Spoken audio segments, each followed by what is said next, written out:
Fellow Falcoholics, what is up? Welcome to another episode of the Falcoholic Live. We are here for our Falcons vs. Vikings Week 9 post-game show.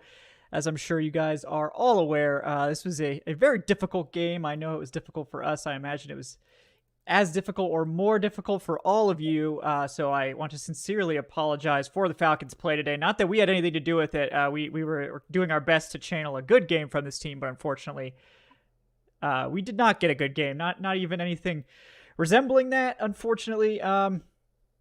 So we're here to talk about another bad game, and we got some questions to get to. Most questions about head coach Arthur Smith. I think it's officially time to have that conversation, so we will. Before we get into all that, though, I want to welcome in my compatriots as we tackle a particularly difficult post-game show here. We've got Alan Strk at Alan Strk. Alan, how are we doing today? Eating a lot of Halloween candy. That's how I'm coping right now. I wanted to save it for the Sunday night game, but it's just, you've seen Josh Dobbs looking like Cam Newton. You've seen bad tackling. You've seen the running game just not being used till the final drive. Like they're running so much empty for Taylor Heineke. It's just, I don't know what the coaching staff's doing. I don't know what happened to tackling. The defense that we were just always joyful of is just completely discombobulated. It's gloomy, man. It's gloomy. Yeah. So since by the way, since we're going to be mostly negative, I do want to give one shout. Younghoe Koo, just put him in the Ring of Honor tomorrow. I just want to make sure he gets his due because Younghoe Koo. Yeah. Younghoe Koo is blameless. 48 yards. He's kicking all of them. Yeah. Younghoe Koo is blameless. Yeah. Koo, he deserves all the praise for sure. Also joining us today, we've got Jordan Watkins at Big 75 fella. Jordan, how are you doing? The best way I can put this, to quote the great Ed Reed, don't ask me if I'm all right. Hell no, I ain't all right. I'm hurting, dog. Like, yep. It's just ridiculous. It's ridiculous. I know we're gonna get more into it, so I'm not trying to lay everything out on the line right now, but it's ridiculous. That and I'll just leave it like that. Yep, we're going to get to it, guys. Before we take off here, I'm going to get to a quick word from our sponsor, betonline.ag. Folks, the last of the major pro sports leagues is off and rolling, and college basketball is ready to go as well. Betonline.ag remains your top spot for all your live betting action and contests. You can get the NFL, college football, UFC, and NHL all at your fingertips, as BetOnline is your number one source for your wagering news, odds, trends, and prediction. All the hoops, betting action, along with every sport available, including NFL, college football, all the way through the college football playoff and Super Bowl. You can get all those sports at your fingertips with both desktop and now mobile access at any time. So head to that website, betonline.ag today. Just remember to use our promo code when you sign up. It's BELIEVE, BLEAV, for your 50% welcome bonus on your first deposit. BetOnline, where the game starts. All right, well, we got a lot to get to today. A lot of stuff went wrong. Very little went right. The defense had their worst game of the season, and now the offense certainly didn't help out with that, with turning the ball over on back-to-back plays when they had a chance to actually take this game over, essentially. But still, giving up, 31 points to your opponent's third-string quarterback on like 2 days of practice, 2.5 days of practice maybe. Obviously inexcusable, but the big issue today was the offense, who basically were gift-wrapped so many scoring opportunities and settled for field goals on almost all of them. It took like a miracle screen touchdown to get a touchdown here, and it took them till the end of the game to actually score their first goal-to-go touchdown on multiple opportunities. So, yeah, they scored 28 points, but it was not a good showing for this offense. It was actually pretty ugly. We don't see the run game until late. Nothing's working. There's very little usage of your playmakers, which is even more egregious when one of your top guys, Drake London, is out and you're still not going to Bijan and Kyle Pitts. And, it brings into question Arthur Smith. But a lot of topics to get to. We'll start. Again, it's like with the defense, they're down Grady Jarrett, and we know they have issues on the edge with bringing quarterbacks down. Like we know that's the case. So I don't really think there's too much to get there with that. Honestly, it's a relatively new scheme, a new defense. They're gonna have coverage busts. It's kind of remarkable that they haven't had that many thus far.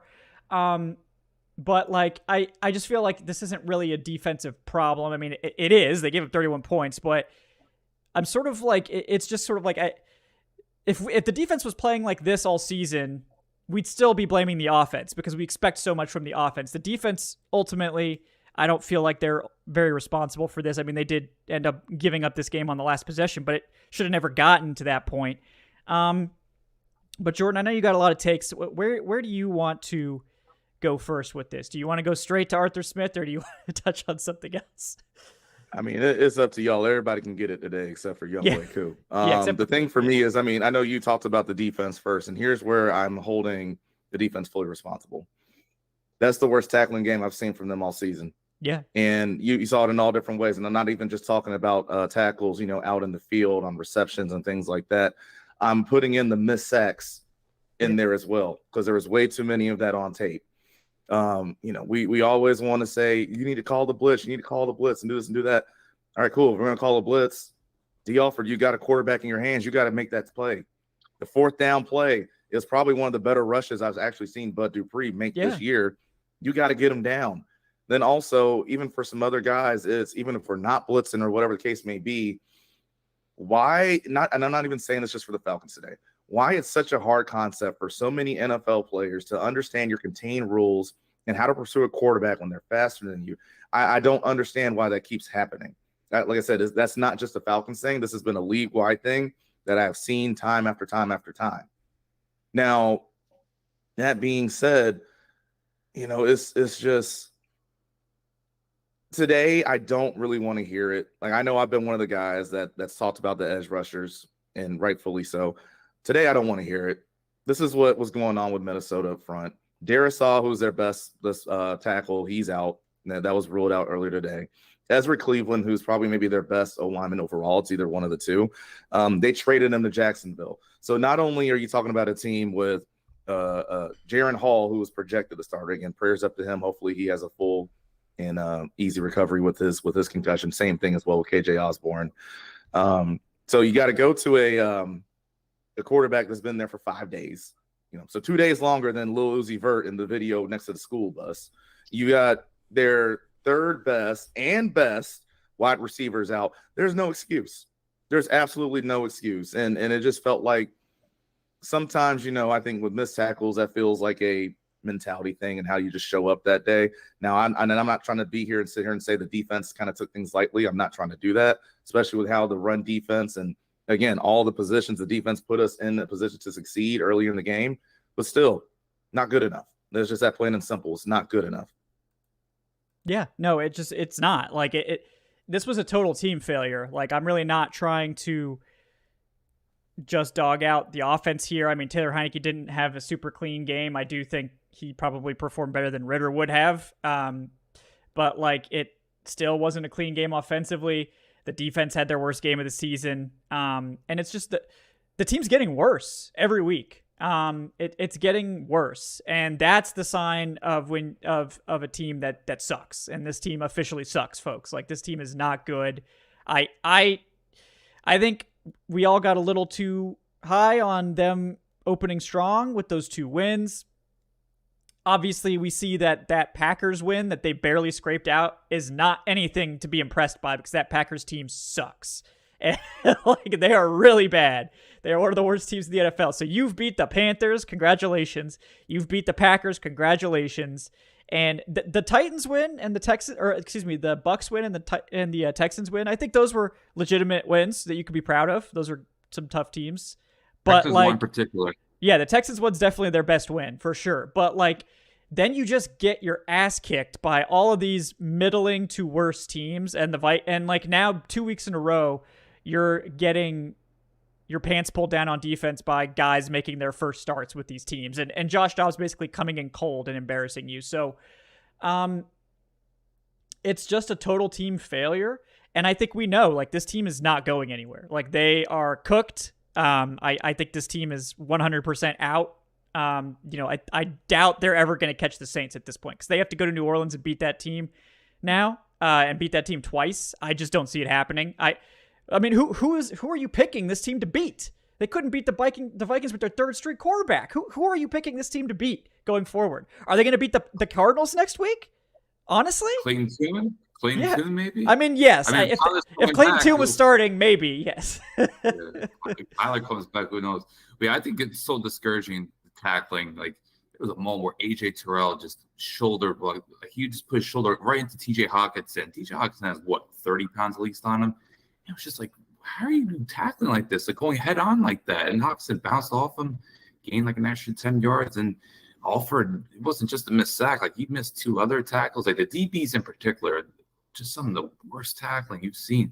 Like, I really thought the front played well until the end where Dobbs went wild. And I think Landman maybe. Caden Ellis. You know what hurts with Caden Ellis? And Kevin, you pointed this out. That pass break on Hawkinson, just textbook linebacker play. You love seeing you from a linebacker make a coverage play like that. I think it was one-on-one on an option route, perfect break on the ball. And then, like, 4 plays later, he just completely whiffs on Dobbs. It's just like, So, yeah, the tackling was just atrocious. And man, it's just really unfortunate because if you look back on the first half, I can't recall a time the Falcons, at least in the past, decade, their run defense was that dominant. Like, they completely owned the line of scrimmage in that first half on the ground. But I think they got exhausted. The offense just couldn't keep, whether it was just turnovers, just not keeping possession. Like, the offense, I think, played a significant part of the defense getting fatigued. But there's just no excuse for missed tackles. Like, when you look at this game, there's a few coverage busts, but the missed tackles were just overall appalling. Yeah, I agree, and it's sad to see it because I think they've played so well on defense, but I think it's becoming pretty clear that may be that they were sort of overperforming what they are, and losing Grady Jarrett is going to maybe expose them a little bit there. You know, we'll see. It really didn't seem like it was a defensive line problem though. They were getting pressure. Contavious Street was playing awesome. I mean, that's nice. Yeah. So it's like it's great to see that, but like it doesn't matter. Yeah, it doesn't matter. Yeah. Yeah. Doesn't matter what they do. They're like third in the NFL in pressure and they suck ass. It's like, wow, I can't believe we're getting so much pressure and we can't sack the quarterback because the edge rushers are just garbage. Like it's so just perfectly Falcons that you're like, we finally are getting pressure. Going into this game, they were third in the NFL in pressure rate, and they're just this awful sacking team. Like, they just can't get the quarterback down. It's like, we finally got it, but we don't actually have it. And like, it's now it's the Achilles heel of the defense. They can't get the damn quarterback on the ground. Doesn't matter who they play. You know, they're letting Will Levis run all over them. They're letting Josh Dobbs run all over them. Kyler Murray's probably going to take them to the cleaners next week on his first game back. If this is going to be 3 weeks in a row, they're playing a quarterback in their first game back, and they're probably all going to light this team up. So like, you know, hey, it is what it is, right? I mean, but it's, yeah, I mean, I don't know what else to say, but welcome, Adnan. Welcome to the party. Yeah. Hey, fellas. I've not been on in a couple. I think I missed the Wednesday show last week. Happy to see you guys. Happy to talk to you guys. Although I do wish it was under more celebratory circumstances today. Of course, yeah. But yeah, no, I'm definitely, very, very thrilled to be interacting with the viewers. I see there's 470 of you guys who are just probably furious right now. I think these shows get a lot more ratings when when the team shits the bed. It's the devil's pact, yeah. No, how about those Falcons, fellas? Yeah, right. How about those Falcons? Man, this feels like one of those games where I'm not even pissed off. I'm not even mad. Like I've been mad at like losses earlier. I just sort of, I just sort of feel a little defeated after this game. A little? Like you found clarity? A little defeated. I've decided that I will no longer watch football. And that would be a very healthy decision for all of us to make. Probably. The viewers included. I just feel, I don't know. I feel like I have no idea how you lose that game because, you're facing a Vikings team with no Justin Jefferson, facing a Vikings team with no Kirk Cousins, who are down to their third string quarterback. Although, in all honesty, I think the team would have had a much better chance of winning. Oh yeah. If what's his name did not, if Jaren Hall didn't get hurt, and if that was the worst thing to happen was having Jaren Hall get hurt because Josh Dobbs is way better than Jaren Hall. So Yeah, and also Josh Dobbs was so good at evading pressure to the point where it was maddening how many missed tackles and missed sacks the Falcons had. 2 direct touchdowns came off of a Falcons defensive player missing a sack. And I get it. Like, Josh Dobbs is not the easiest guy to bring down. He's built pretty well, and it's hard to take a guy of his stature down. But at the same time, you're also getting paid a lot of money to get to the quarterback and to bring him onto the ground. And I did hear, as I entered in the talk about pressures versus sacks, like, it's great that you're getting those pressures, but those pressures mean absolutely nothing if you don't complete the play. And it just felt like the defense was not completing enough plays, including, the game is over. I think it was Bud Dupree at the very end who had Josh Dobbs in his grasp. Josh Dobbs gets away from him, converts on that 4th down, and, lo and behold, they end up scoring a touchdown. Like, it's not even a schematic thing for the defense in this game. I genuinely think if you just completed those sacks, if you completed a couple of those plays, like, you get out of it, you win the game.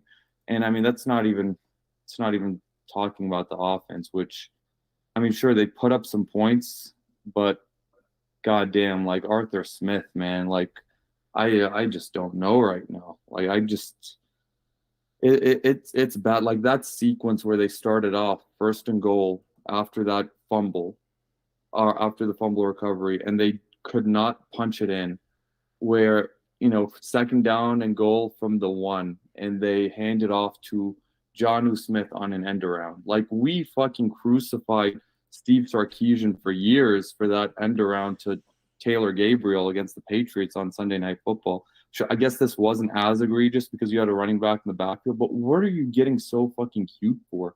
It's the same thing as last week on that Jonnu Smith pass play to Michael Pruitt against the Titans off another fumble recovery. And it's gotten to the point where, man, I don't know. Like, Arthur Smith has just really disappointed me this season overall, not just in this game. But this is the game where you just really could not lose this game. You had so much going for you, and I mean, you still almost got out of it. You still almost sort of even stole a win at home, so to speak. And Yeah. I don't know where we go from here right now. I genuinely don't. Like, you're at 4-5. You're in the exact same spot as you were last year. You're in the exact same spot as 2 years ago. Like, this is the 3-year plan. This is the culmination of the 3-year plan that Arthur Blank was talking about in training camp. This is it. It looks like a fucking clusterfuck out there. Yeah, it's an embarrassment is what it is. It's a joke. Yeah. Jonnu Smith, the focal point of the red zone offense. Like, I love Jonnu Smith, the secret weapon. He's Okay, good. come I on. hate that he's the scapegoat here. I hate that for him because he's been such a pleasant surprise. But why is he the centerpiece? Like, how is he getting back-to-back plays? And yeah, look, Kyle Pitts, if he blocks better, that's probably a touchdown. I get that. And, players do have to step up. But, I mean, it's just why – we go back to the whole Bijan Robinson thing. Like, why is he not more utilized in red zone? Why is he not more utilized as a pass catcher? Like, yes, he had the critical fumble, which I think was more of a better individual play, but I think it was Justin Evans. But it's just, we talk about your playmakers. It almost feels like he's trying to prove a point with Jonnu Smith, where he's trying to force it and be like, look, I can make anyone this spectacular player. And I don't think it would be fair for me to say that this has anything to do with fantasy football, even though Arthur Smith seems pretty fucking obsessed about fantasy football in those for someone who doesn't care about it. Yeah. Yeah. He keeps talking about it. He keeps bringing it up. Like, yeah, well, the thing about it is, there are a lot of variables. There's a lot of variables. There's a lot of variables in this team sucking. Yeah, there are a lot of variables why Jonnu Smith gets the ball around the goal line. So that's my answer. I'm going to stick with it. But no, here's the thing, because I know y'all said one thing too about this, about if Kyle Pitts makes the block. Why are we asking Kyle Pitts to block Danielle Hunter at the goal line? Oh, I was thinking Hunter. Why are we doing that? Yes. I get Danielle Hunter is known as a pass rusher. I get that. He's pretty good against the run, if we didn't notice that today. my thing is, and I was talking to somebody about this the other day. Part of your job as a play caller is making sure you're putting people in the best positions to succeed on the field. Having Kyle Pitts block against Danielle Hunter and at the point of attack is not the way to do it. And then guess what they did? It's so funny. On the Tyler Algier run, guess who they had trying to block Danielle Hunter at the point of attack? It was Jonnu Smith. So 2 times in a row on gotta have it right there at the goal line situations, you had a tight end, not with a double team, not double chip, a tight end one-on-one blocking the best D lineman that they have. Make it make sense to me.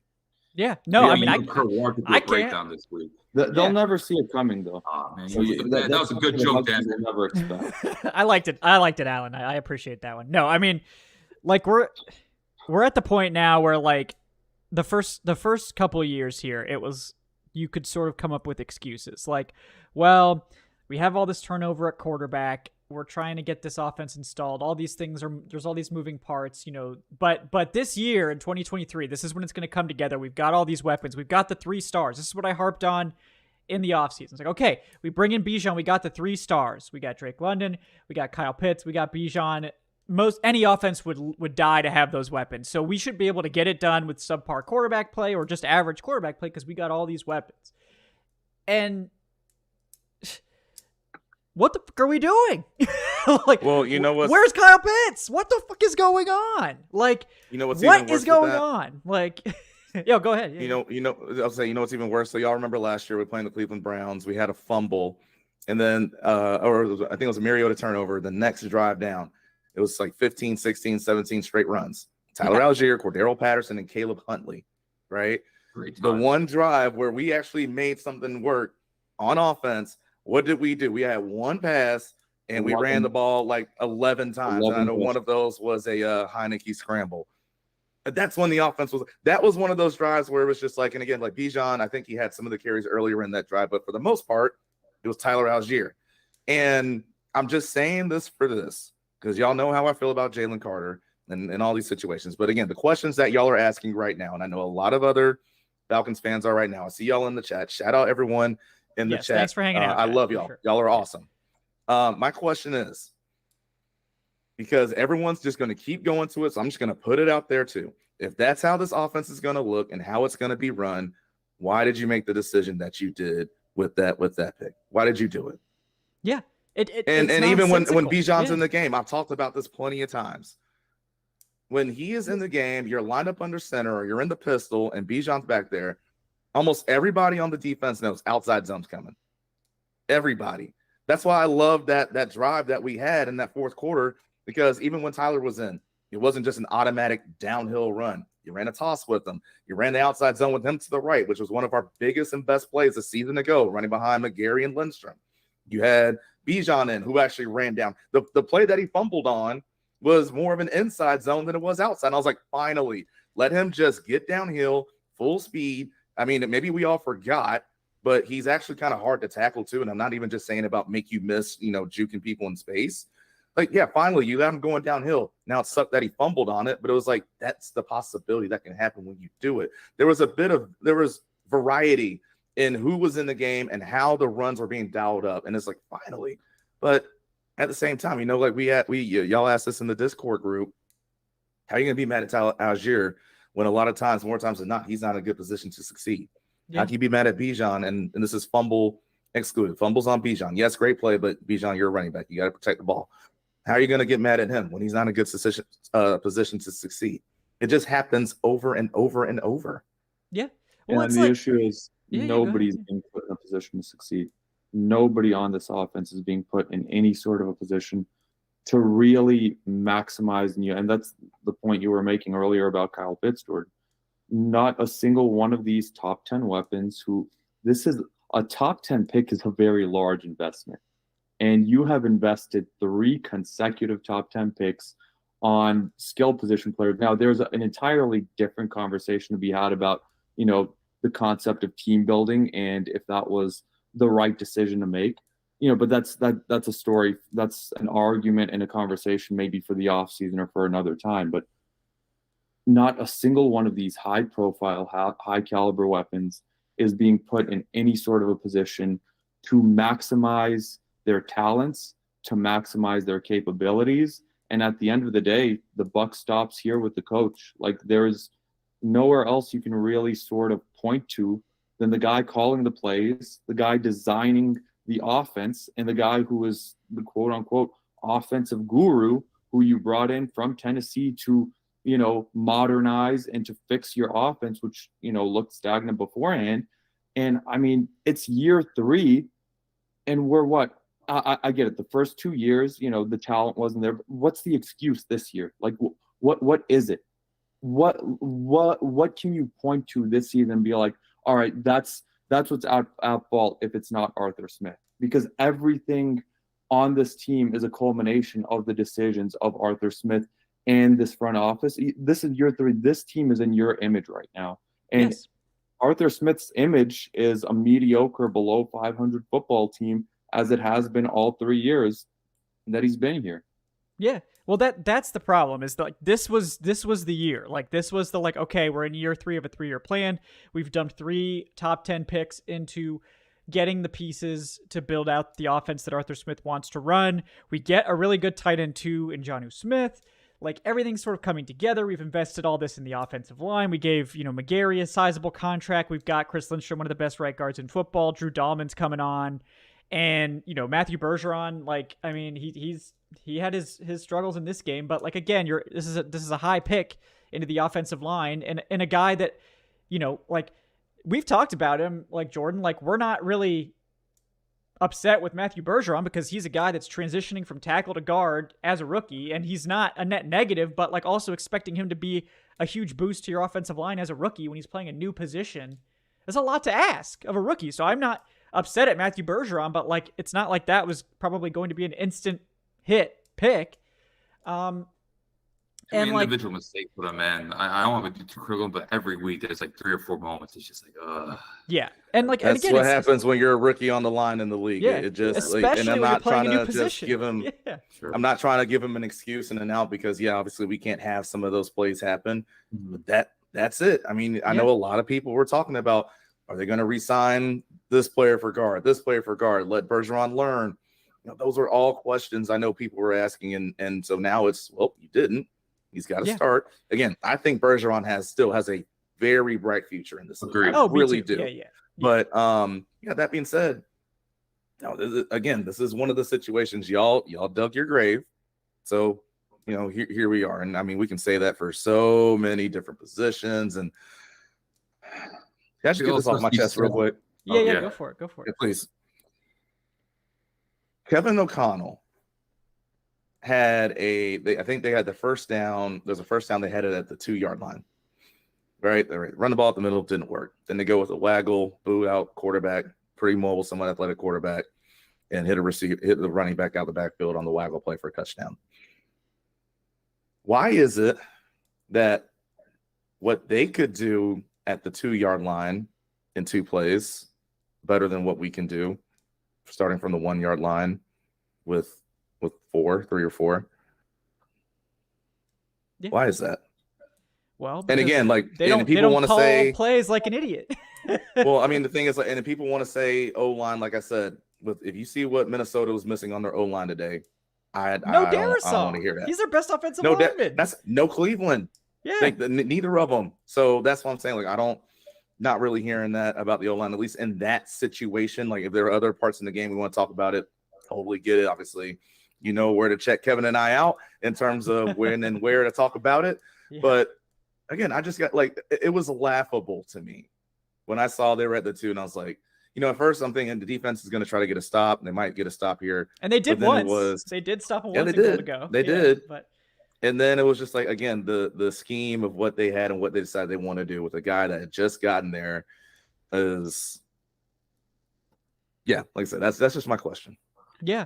And to me, the issue is, like, everything's so goddamn hard for this offense, and it's inexplicable. Like, I'm sorry, but, like, yeah, the offensive line's not perfect, but it's better than most teams' offensive lines. Like, yeah, none of this is perfect but nobody's got a perfect offense unless you're like one of the top teams in the NFL. The Kansas City Chiefs have like one receiver and they're just fine. Now they have Patrick Mahomes, obviously, so that covers up a lot, but still, like, it's never gonna be perfect.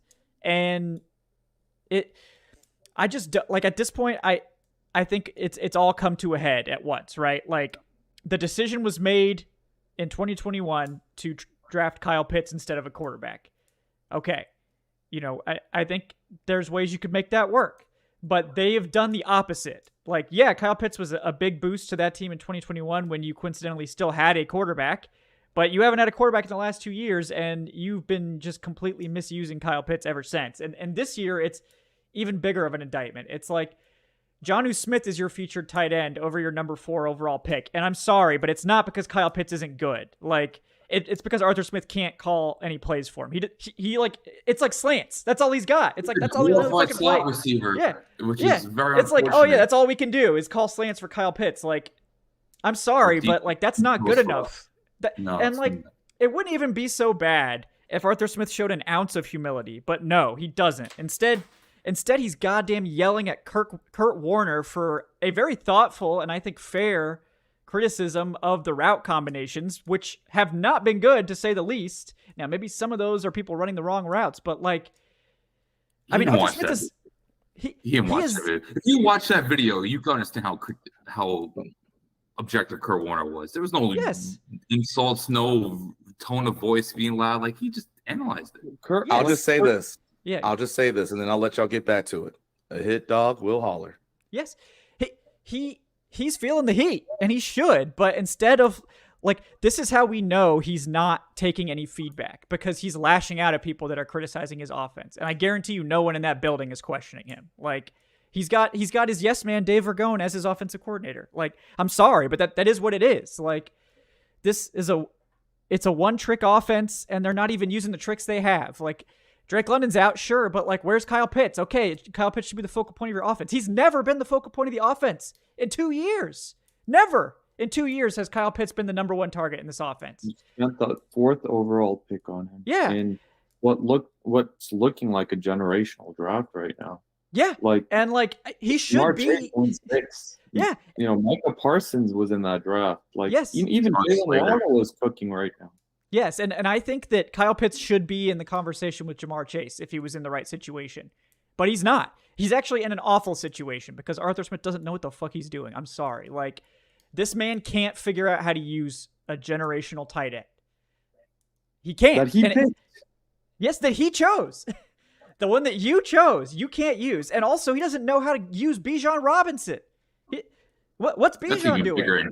Like, what the hell is going on? Like, this is not complicated. Like, what Kevin O'Connell's figured out how to use Jordan Addison in like 6 games, and Jordan Addison's having a better career than Kyle Pitts or Bijan Robinson at this point. Like, he's not cutting it. He's not cutting it. I feel like in the NFL, you sort of have to earn the right to have an ego. Like, you sort of have to, you know, Bill Belichick has an ego, but nobody's really going to question, you know, Bill Belichick and, like, you know, what he does with the media and like all of that stuff, because Bill Belichick is arguably the most successful head coach of all time. I think we've talked about it in the Discord about, I think Corey's brought up Mike Vrabel because, you know, he lives up in Nashville. You know, Mike Vrabel is also an asshole to the media, but at the very least, Mike Vrabel has some, you know, legitimate success with the Titans. They didn't win a Super Bowl, but they got to the AFC Championship. You know, they made a couple of pretty deep playoff runs for a couple of years there. Won the division.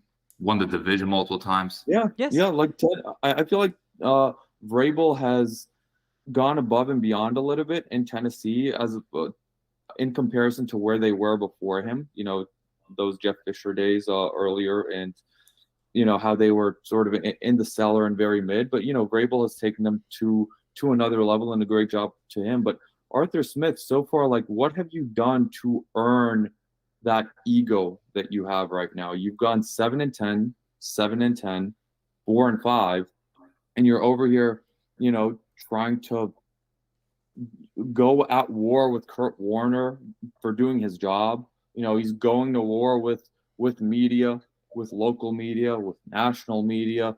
He just thinks he's the smartest person in the room. And I mean, like, sure, you're smarter when it comes to football schematics and when it comes to your philosophy. And I mean, nobody's taking that away from you, but you just don't have to be such a fucking asshole about it. And you especially don't have the right to be an asshole about it when you don't have any success as a head coach in this league right now. Like, we don't have any real concrete success. Winning a couple games, winning 7 games isn't success. Yeah. Well, I mean, let's be honest. Like, Arthur Smith is the most unlikable person in the NFL right now, and that's completely his fault. Like, he's pissed off everyone. He's pissed off play analyzers. He's pissed off the fantasy football community. He's pissed off Atlanta Falcons fans because he's acting like an asshole to everyone. Like, now that Josh McDaniels is gone, I think you're right about this. Yes, he is the most unlikable figure in the entire NFL. Congratulations, Arthur Smith. You have arrived to be the most unlikable person in the NFL. This is 100% your doing. And guess what? I think part of the reason Dan Quinn stuck around so long is because everybody loved him. But, like, hell yeah. Who loves Arthur Smith right now? No one's going to bat for Arthur Smith. He also made a Super Bowl. Yeah, well, there was also that. And lost it terribly, but, he lost it. He did make it. Again, at least you kind of hold at least a little bit of weight in that building when you coach a team to the Super Bowl. And the next year, when you lose the Wonder Boy offensive coordinator, bring in Steve Sarkisian, you still find a way to make the playoffs. Go to beat LA in LA, then you're 2 or 3 plays away from beating Philly and being right back in the NFC Championship. So again, like to Alan and Etna, like to their points, there is certain things about a meritocracy in all of this and then acting a certain way. Because no, you're 100% right. DQ, I'm always going to love the dude. We can be mad at him for the Super Bowl, and I get it. I'm always going to love the dude. He's the one that helped me, that brought me into that building to have my opportunity to play NFL football. That was that group and that staff that brought me in for rookie minicamp. I'll always be appreciative of that. But at the same time, like I said, a big part of all of that and why his leash got extended longer is because there were results. Yes. He Again, actually did getting something. to a Super Bowl. Getting to a Super Bowl, especially for an organization that has made a Super Bowl once before that year since 1966, that means something. And then you carry that off with, even though it was a downtick in terms of success, you make the playoffs and you should have still been playing a little bit longer than that. That holds something to that. You get extended a little longer because you earned the benefit of the doubt. Yeah. Even in 2019, when the team was a disaster, they still beat New Orleans and San Fran on the road with a very flawed team. But those Niner teams, the Saints teams, they were 2 of the top teams in the NFC that year. So that's the other thing. And I know that, you can't really focus in too much on one specific game, but Arthur Smith is also 0-4 against the Saints. And these Saints teams are not the Sean Payton, Drew Brees Saints teams. Oh, no. He won his first one. Huh? I remember the first one they beat New Orleans. So that was a Trevor Siemian game. I remember that was probably one of the best games Matt Ryan played at the end of his Falcon career. No, did he? Yeah, you're right. You're right. That was won the first one. My mistake. My mistake. Yeah, that was Cordero Patterson, long catch, and then the Young Wave cool field goal. But still, you're 1-3 against the Saints. You're gonna face them here in a couple of weeks. Like Arthur Smith, up until that Bucs win, was in the last 2 years, I think lost nearly every road division game. I think he won, other than that Saints game. Like he hasn't really had a lot of success against the division either, other than the Carolina Panthers. And you need to sort of win those games. It just sort of, I don't know. I just hate the fact that we were on such a high after that Bucs win. Even despite all of the red zone turnovers, you come away with a massive victory in Tampa Bay, and then you follow it up by just laying an egg against Tennessee and then laying an egg against Minnesota. Like, at least Tennessee, you can say, all right, they're coming off a bye. Mike Vrabel has some fucking black magic coming out of a bye week. I think he was 4-0 in his career. And then, you're playing on the road. But this week, it just sort of feels unacceptable to lose this game. I don't know, coming in, I didn't even imagine losing this game. And I know I should know better. It's the Falcons, that they will disappoint you in different ways that you can't really imagine. But playing against a Vikings team whose offensive line is a little bit decimated, who are without their best player overall in Jefferson, who just lost their quarterback, whose defense has been just Swiss cheese all season long. And I don't know, like I said, I don't know where we go from here. Like even if you beat the Cardinals next week going into the bye week, like will anyone really feel great about this team at 5-5 going into the bye? No, they shouldn't. They suck. No, they're bad. They're a bad team. Like they've turned the ball over like more than any other team in the NFL. The offense is 28th in scoring, and the defense has now given up 28 and 31 points in back-to-back games. So like, I mean, it against bad quarterback. Like I love Josh Dobbs. Don't get me wrong. This man has been in Minnesota for 3 days, and you give up 31 points to him. So look, like this is like now time for Arthur Smith to pull his head out of his ass and start showing us why he should be the coach of this team. Because I'm sorry, but I'm not giving Arthur Smith a quarterback next year. Like, no, you don't get to come in and draft a quarterback for this team when you've gone 7-10 3 years in a row, which is what they're probably on pace for now. No, you don't get another opportunity. Like, get out of here. Like, you can't coach this team to better than 7-10 with this roster now. You've set this quarterback situation up every time. You wanted to ride with Ritter. You wanted Taylor Heineke as your backup. You pulled Ritter for Heineke. You wanted Marcus Mariota, and he sucked ass. You chose to pass on a quarterback in 2021, 2022, and 2023 when you had opportunities to take guys or trade up for guys or make a move, and you did not. You don't get another chance. If you can't show something in the next by the end of this season and salvage this dumpster fire season, because that's where we're headed, get the hell out of here. Like, I'm sorry. Like, no, you don't get to draft a quarterback next year and tie yourself to some other guy and keep your job. Terry Fontenot, sure. I think Fontenot's shown enough that I think he should stick around. I think his free agent moves have been excellent. I think the draft has been a little spotty, but ultimately I think he's tried to get the players that Arthur Smith wants. And the biggest issue is that Arthur Smith doesn't seem to even know who the best players are for his team because he's not using them. He's sure as hell not using Kyle Pitts. Drake London's maybe the one you could say is actually being featured, but otherwise, like, why the hell do we have Bijan Robinson if we're going to make him a bit player in the offense? Why the hell do we have Kyle Pitts if he's going to be a bit player in the offense? This is stupid coaching. This is beyond stupid coaching. Like, how many people would kill for the opportunity to coach this team with these weapons? And you're just squandering it. You're like, it's not that difficult. Why is Kyle Pitts a bit player on your team? Why is Bijan Robinson not your lead back? Like, these are simple questions that Arthur Smith can't answer except by saying, oh, fantasy football's stupid. I don't give a shit what you think about fantasy football. This isn't about fantasy football. This is about a gross mismanagement of your team that you've perpetuated. And now we're 28th in scoring. We are 28th in scoring, and you're talking shit about fantasy football. Like, read the room, buddy. Like, I mean, I've been on the Arthur Smith train. Last week was the first week I was like, okay, I'm questioning this. This week, I'm off. Like, prove it or get the hell out of here, Arthur Smith. That's where I am. Well done. You want to get the listener questions now?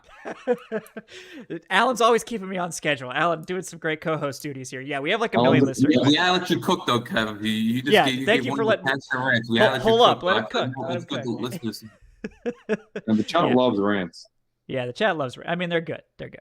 All right, guys. Let's. And there's nothing you said that was wrong. That's why they love it. Yeah, there's nothing you said that was wrong. Hold me back, Jordan. no, I'm not. Hey, you know, I am a D lineman at heart. I hate holding, so I ain't holding back. He's not holding, not on this play. Yeah, go ahead. No, let's get to some questions, guys. Let's get to some questions. We got Scat with the $5. Thank you guys for being patient on that. You know, we had a lot of takes to get to. I know some of these questions are like an hour old at this point. Some of you guys put these in like before the show even started, so thank you guys. We got Scat with the $5. He says, this offense is lost. We need to start talking about the future of Arthur Smith and this offense. 100% agree, Scat. That's what we're going to continue doing tonight. We got George Costanza with the $2. It's time to have a real discussion about Arthur Smith. I'm sorry, but having the ball at the 1 off a turnover and you don't score a touchdown, what the F are you doing? Run it up the gut if you have to. This loss was inexcusable. It sucks to sucks. Yep, 100% correct there, George. Ray Moon, Taylor Heineke threw an int that resulted in 3 points. Yep, also 100% correct there. That was a brutal interception. I mean, Heineke was asking for it today. He was throwing some ducks, man. Taylor Heineke had Like, he got away with some throws as well. But, I mean, this is who he is. Like, he is going to have some really bad plays, and he's going to have some plays where you're like, hell yeah, like that had some zip, and that was a hell of a play. I think like the throw to Arthur Smith, the throw to Kyle Pitts on third down, where it just like went a little bit over the hand of the linebacker right into Pitts' hands.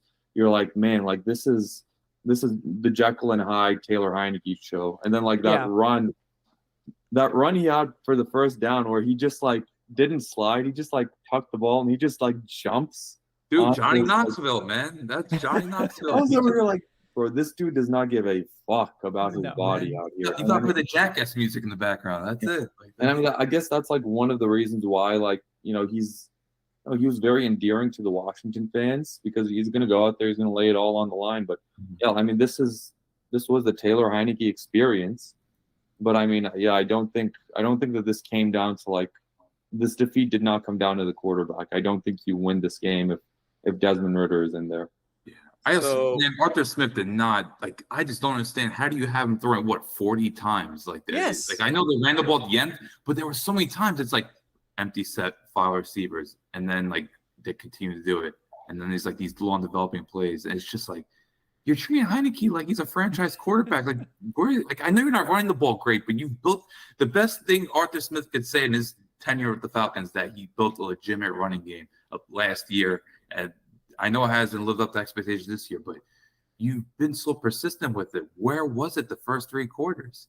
Yeah. And look, he finally got together the final drive fine, but I just think, man, similar to Ridder, like, and this goes back to Arthur Smith, he's not putting even the quarterbacks in position to succeed. No. So again, going back to this point, and look, I get it. I see a lot of people are mad at Arthur Smith this week. Rightfully so. But my thing is, I saw some things in the comments or whether it's just on social media in general, they're saying like, it was Kurt Warner that exposed Arthur Smith about this. That's why he reacted the way he did. No, he didn't. A lot of this stuff has been said about Arthur Smith in this offense for weeks. We brought it up. Back to, we brought it up. I mean, all of us, when we did the preview show, and, people were saying, oh, well, we went 7-10 last year with a bad team. Another reason why we went 7-10 was because of some of the decision-making that your head coach made. So he didn't get a pass for me last year. It was like, okay, I'll give you this much. Yes, was this team on paper not very good? Sure. But when we got to certain situations and got to certain points, the thing that I cannot do, and I should not be able to do, I should not be able to go back to that same head coach that people want to give him praise for that 7-10 team, and be the same person I point my finger at and say, this is the reason why we couldn't be 8-9 or 9-8. This is the reason why we couldn't win a winnable division last year and another winnable division this year. It's the exact same guy for a lot of the exact same reasons, whether things are so obvious, right? Or it's like you said, it's just that stubbornness, whether it's you want to not admit this was on you, this is not on you, this is about fantasy, it's the variables, all these different things. But it's like, no, dog, it's you. Kurt Warner said it. I saw JT O'Sullivan's talked about it. I mean, there are a lot of guys that in the quarterback community, NFL community, have been pointing things out for weeks and weeks and weeks. And whether it's because some people, we just didn't want to believe it because he's our head coach, or we just didn't see it, I don't know what it is, but there's not much that's going on new. And again, like even when I talked to y'all about the run game last year, and I brought up the point about that the Ravens game. The reason why I did that, again, when I was playing defensive line, a lot, like, again, football's hard. So you try to take any single hint, anything possible to get an idea what the other team's doing. And that's where I picked up on, oh, well, Bijan's in, this is what we're doing. Again, going back to that last year game again, Cordarrelle's in, this is what we're doing. Tyler's in, this is what we're doing. It's obvious. It's obvious. Mark Schler talked about it today. Byron Murphy started jumping plays because, oh, well, I've seen that en route how many times already? I wonder what's coming here. Yeah. It's just obvious, and it's been that obvious for, like I said, it's been obvious for weeks now, and I'm just, like I said, I'm happy more people are seeing it, and I'm never going to be the person. I never want to call for people to get fired. I don't. Right. It sucks. Because that's a lot of people. Yeah, there are a lot of people that get affected by that. But I will say this. you better find it in yourself or somebody. I don't know who needs to talk to you, whether it's your dad, your brother Dick that they love to talk about on the Pat McAfee show. If it's him, I don't care who it is. Somebody needs to have a reality check with this man. Somebody's got to do it, because if you want to talk about here's the main variable. It's you, right? Yeah. Like if I had a math equation, we want to talk about variables where y equals mx plus b. No, y equals Arthur Smith. And it's about time that something's done about that. I'm sick and tired of this. I'm tired of it. We've been seeing it week after week. And we called attention to it like, oh yeah, well, is the lack of like passing game execution, is that, Marcus Mariota, is that this and that, but like all these variables that Arthur Smith likes to talk about, they keep changing, but nothing else seems to change. All the results seem to be the same. This offense is way worse than it should be. The offensive line is underperforming. And it's just like, why are we holding the door open for this coach? Like, he's not elevating this offense at all. He's holding it back. Like, we're 28th in scoring. Like this, with this team, like maybe last year I think, and the difference is like, I think last year you could actually say like, they're dealing with $80 million in dead cap. They don't have the personnel to really be that competitive. And it was true. But like this year, it's not the case. You've got what you need. You're in year 3. Now's the time to put it together. And instead, they've regressed. This offense is scoring less points than last year's offense with Marcus Mariota and Desmond Ridder for 4 games. With way better, like overall, I think, offensive line players. I think there's better weapons, top to bottom. I think Mac Hollins, and Scotty Miller and Jonnu Smith, like those are all upgrades over what the Falcons had last year at their respective spots. And like, I'm sorry, but like, if Ben Johnson wants to come to Atlanta, are you saying, no, we're going to keep Arthur Smith, Ben Johnson, you can't come? Like, no, you kick Arthur Smith the hell out of here, because guess what? Ben Johnson's done a hell of a lot more in 2 years as an offense coordinator than Arthur Smith has done here in Atlanta. Like, if you have an opportunity to go out and get a top coach, because think about it, the Falcons sputter the rest of the way. They get in position to get a quarterback in what could be a very deep quarterback class. With all of these weapons and basically a ready-made offensive line and all this, they're going to be an incredibly, incredibly good spot for an offensive coach to come in. Like, they will be a top coaching destination. So, like, are you really just going to be like, no, we're good with Arthur Smith and this crap that we've seen for 3 years? Ben Johnson, we're not going to hire you. Like, we're just going to stick with Arthur Smith. And maybe Arthur Blank does that because he's a patient owner, but like, I'm sorry, but like, he was too patient with Dan Quinn. I don't know that. I don't know if he'll do it again. Like, because I think maybe Blank has learned his lesson, and I think maybe the quarterback switch was another sign that Arthur Smith is feeling the heat from somebody. Yep, and that's where I was going to go with it. I feel like Arthur Blank realizes he made a mistake by holding on to Dan Quinn for too long. Like, Quinn had no business going into that 2020 season. Like, he should have been fired after 2019. Personally, I was saying he should have been fired midway through 2019, honestly. I think I called it after that Titans loss against Marcus Mariota. But, that's neither here nor there. That holding on to Quinn and Dimitroff, that's what got you. That's one of the main catalysts and one of the main reasons why you were in that financial situation that you were in these past 2 seasons. And, Arthur Blank is a bit older now. Like, he wants, like, I don't think anyone wants a title more than Arthur Blank does with the Atlanta Falcons. I mean, I will never question that from Blank. Yeah. I think he wants it. Yeah. He has the most to gain from that, from a legacy perspective, from a financial perspective. Like, I genuinely think that Arthur Blank will not make this same mistake again. And I mean, he has the money. We saw, I know that Arthur Smith still has did he sign a 5-year contract when he first started? I think he and Fontenot each got 5-year contracts? I think so. There's 2 years left after this season.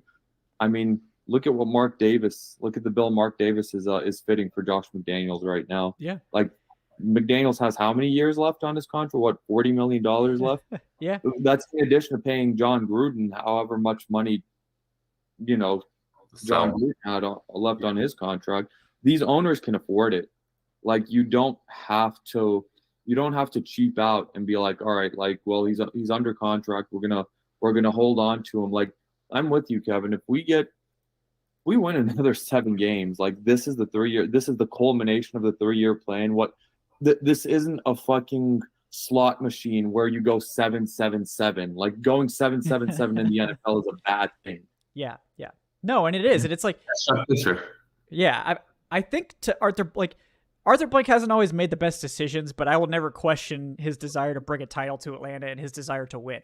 I think he wants that. Now, he's not necessarily a football guy, but like, and I really don't think he likes to meddle, but I will never question his desire to bring a championship to Atlanta. I think it's intense. And like the Deshaun Watson thing was a big mistake, but if anything, it showed that Blank was willing to go above and beyond to try to bring a title to Atlanta. Now, it was a terrible decision to try to do that particular move, but like he was willing to go out and sell the farm for a quarterback that and make this huge deal and give all this money to this guy to try to bring a title to Atlanta. Now, again, big mistake going after that particular guy, but like that almost happened.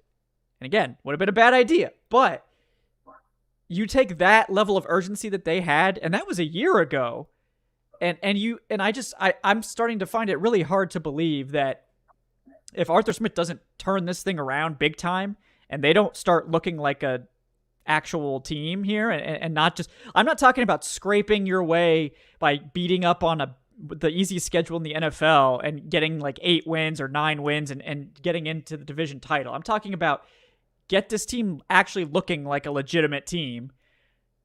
And it would be nice if you could win a playoff game too, but maybe that's asking too much. I mean, look, get this team looking like a serious team and we can talk about sticking around. But if it's anything short of that, I think you have to get out of Arthur Smith because it's been 3 years. It's been 3 years. Also, I haven't been able to react to the switch at quarterback from Ritter to Heineke, but we should talk more about that. I made the point in the Discord of I don't think that Arthur Smith wanted to make the change, and just based off of the press conference. So you remember last Sunday after that loss to the Titans, the entire message in the press conference was, Ritter's our guy. This was not a performance-based thing. Even Taylor Heineke came out in his press conference. He's like, yeah, no, this is Desmond Ritter's team, like 100%. There was no doubt about it. 2-3 days later, he's making a switch at quarterback. Like that's a big change between the message on Sunday and the actions performed on Wednesday. I genuinely believe that someone higher up, and maybe even Arthur Blank himself, made a call to Arthur Smith and said, hey, like this is not working. Make this change. Do something about this. Either Smith either Blank or either Fontenot or someone like that. I truly believe that. Yeah. And it's like, we talked about it earlier this season, like, oh, maybe Arthur Smith should get like a passing game coordinator or a fucking quarterbacks coach, for God's sake. Like, I know they brought in, like Matt Schaub and stuff as like assistants, but they still don't have a named quarterbacks coach. Like, it just to TJ me, Yates he's a receivers coach. He's correct? the receivers coach. Yeah. So they got quarterbacks on staff. They do, but it's like, I just can't believe you don't have a named quarterbacks coach with like a rookie, like close to a rookie quarterback as your quarterback. And like, we've been calling attention to like, yeah, these passing game concepts are a little stilted. It's not really looking great. Like, maybe we can get a little more creative. Like, at this point, like, no, I'm not like giving Arthur Smith the opportunity to get another offensive coordinator. Like, if he was going to self-scout and figure out what he needed to do, he should have done that before this year. Like, this is the put up or shut up year. It is. Like, I don't think anyone was expecting this team to like go to the Super Bowl or something. I mean, nobody was. But like, we were expecting this team to not get their asses kicked by the Vikings third string quarterback and be painful to watch on offense. Like, and to get their asses kicked by Will Levis. Yeah. It's even, I mean, Josh Dobbs is like, I feel like it's actually like bad. Like, we talked about it. It's bad that Josh Dobbs entered the game because I knew that Josh Dobbs was a better option than Jaron Hall. Josh Dobbs beat the Cowboys this year. Yeah. Josh Dobbs is not bad. And he just freestyled out there and kicked the Falcons' ass. So, but it's like, I think it's with Arthur Smith choking this season away to this extent, Like you can't just let him have another shot. Like this was his year to sort of put it together.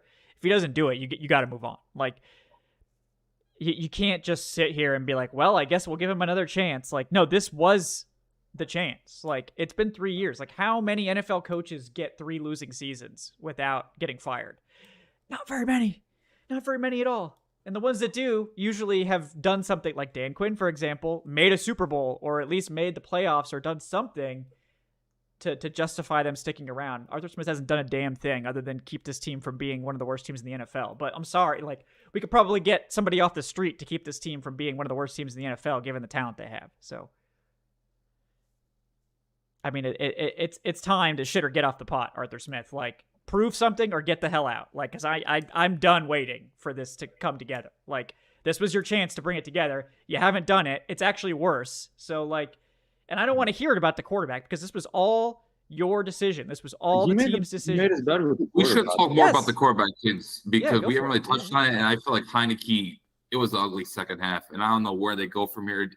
Could Drake London being back, obviously that would elevate things. But yikes. Like there was one moment with Heineke, I think it was like a bootleg, and there was like a free rush there. He just threw it up there. Like easily could be. He just flung it in the air. I'm just like, dude, sometimes you just got to take the sack. Like you're just throwing the ball up there and it easily could have been picked off, and there was like 2 other throws. Like it got concerning. And say we want Ritter, but like at least Ritter, he is accurate. But the issue with Ritter is he crumbles in the pocket. Like there was one time where Heineke really stood tall in the pocket, and he's undersized, and like he using his shoulder move, just cleared out the space, and like he showed real composure. So it's like, look, there's pros and cons to both players, but I wouldn't be surprised if there's conversation now about going back to Ritter, just because that second half by Heineke, there's really not much positives you can take. But it'll feel like if they do go back to Ritter right now, it'll be like, what the fuck are you doing? Like, are you firing? It's already there. We're there. It's already there. The call is coming from inside the house. That's what's driving me crazy. It's already there. You benched a guy. Like again, I'm assuming the whole concussion protocol stuff, right? You benched a guy because you thought he was turnover prone. So what do? You start a guy with 33 touchdowns and 24 interceptions in his career with 14 or 15 lost fumbles. And guess what he does today? They should have thrown about 5 picks. He fumbled one ball. And and again, I get they didn't recover. He said he was down. I don't care. You put the ball on the ground. In my mind, I'm looking at it as, you put the offense in a chance to fumble. Y'all, I mean, you already talked about the one he just threw the ball in the air. I mean, oh my gosh, I thought Andrew Jones was about to come out of nowhere and catch it with the way he just put it up in the air. So that's the thing. It's just you don't have to start asking the questions of what are we doing. We're already doing it. Everyone got fooled. Like so many people got fooled by how they looked in that last quarter last week. Well, guess what? You didn't have Drake London in that one either. Right, like that. It's like that. Things like that just happen. But if you've watched Taylor Heineke for all of his career, this is who he was. So we were already at that point of what are we doing? I think maybe more playmaking ability. Like I expected Heineke. We did get some big plays. I mean, they did. Yeah. So. I don't know. He got the Brock Purdy to Debo Samuel on. Yeah, hell get it out to you and let everybody miss for a touchdown. That is legitimately hilarious. It's legitimately hilarious that became the biggest play of the season. Also, in fairness, that was a hell of a play though. Like it was a great play. Don't get me wrong. Hey man, Drew Dolman, Gary, they put the work. No. I'm not talking about like the throw. Like the throw is a screen pass. I'm talking like the entire right side of the O line just got out there and just gave Jonnu like a hell of a convoy right there. Like I was like, hell yeah, like this is the play that's gonna get us going. It wasn't, but man, like that was a great moment. They did a great job. They did a great job on that play. But here's frustrating because how many times did you see screens in that first half? Now Brian Flores, I want to give him his credit for this. Everybody knows coming into this game, Brian Flores, like Wink Martindale, all those guys, they love to blitz. So what did he do in this game? Showed blitz a lot early, and then they backed out into coverage.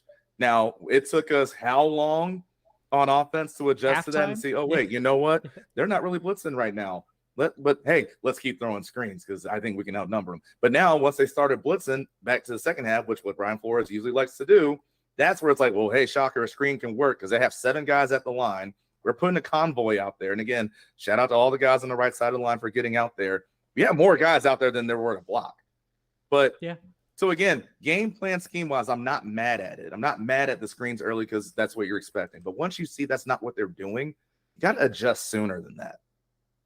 There was also one I worked in the first half, but unfortunately Van Jefferson got called for OPI, and I think he's not one of those players think he's very utilized, but it has to be said though, sometimes you just got to perform, and he's just not producing right now. Like, I think that was a little bit of a weak call, but I mean it was slightly early, but. Yeah, I mean, I think they could have not called it, and that thing in the end zone, it was not. Yeah, This is such a Falcons thing, and I mean, shout out to Ian Snyder on Twitter for tagging me in this. But Kevin Seifert, I think he's the Vikings ESPN reporter, reported that Josh Dobbs did not take a single practice rep this week. There you go for all your. We didn't play the starters in the offseason. There you go. They just brought in a guy and didn't take a practice snap. Well, we don't even need it then. Yeah, you don't even need to play. No, I mean it's like this just like you look back at everything leading up to this because it's never about one game, right? Like we're not calling for Arthur Smith's head based off of one game. Like this game sucked. Like it definitely sucked. It was terrible, and that, and the other. But like where I'm like, and you guys know, like I'm definitely one of the more patient fans, not the most patient certainly, but one of the more patient Falcons people. I was willing to be patient with Ritter for a while. I mean, after his week 4 game, I was like, we should give him some more time, and they did. And I thought he was looking better before he got benched, honestly, except for the fumbles. But like with Arthur Smith, I was like, let's give him a chance. Now that he's got what he needs this year, so like I'm not one to just jump all over someone and decide that we're gonna, we should fire someone, but like. You look back at all of the decisions, and it's a cascading thing in the NFL. It always is. Look back at all of the thought process, all of the decisions that have led to this point.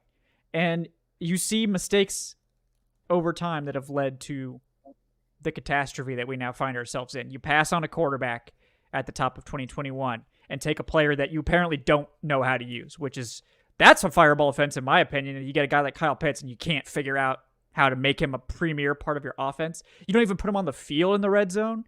That's a fireable offense, in my opinion. Or you have him block on the red zone. If you could teach him how to block, like I don't mind asking him to block sometimes. At least he's in the red zone in that case, right? Instead of being on the sidelines. So, but blocking on what was it against the Jaguars when they ran a sprint right and they try to find Matt Collins, but then they'll have him block on a Jonnu Smith throw to Michael Pruitt. Then you have him blocking. Apparently it was Danielle Hunter. I did not know that was Danielle Hunter on that play, but it's just this guy needs red zone targets. And we saw against Washington. He scored a touchdown on it. Yeah, they don't even put him on the field in the red zone. And that to me is a fireable offense. Like they're not putting Bijan up. They're not using Bijan either. What the are we doing? Like week 2, he pretty much I don't know. Yes. He kind of carried the offense. When you think of that week 2 game against the Packers, which besides the Texas game was their best offensive performance, he was electrifying. Mm-hmm. And he was really good in week 1 too. It's just like what has changed since then? He makes magic happen, and we're not even utilizing him. Kyle Pitts, this unique weapon that we're not even utilizing him because I don't know. Like, and it's like I don't even hate Jonnu Smith. Like. I like Jonnu Smith. A good football player. Yeah, Jonnu Smith should be involved, but like not that much. He shouldn't be getting an end around. Maybe not 100 yards receiving. Yeah. Jonnu should not be your primary weapon in the red zone. It's at this point, I just believe if we had these 2 running backs on this team, we take Jamal Anderson out at the one and put in Ken Oxendine. I fully believe that's what we would do right now. That's a deep cut right there. Ken Oxendine. Yeah. Another conversation. Look, I think he's still having a really good season, but he made some critical errors, and I think he deserves to get called out for multiple bad penalties and a sack lot.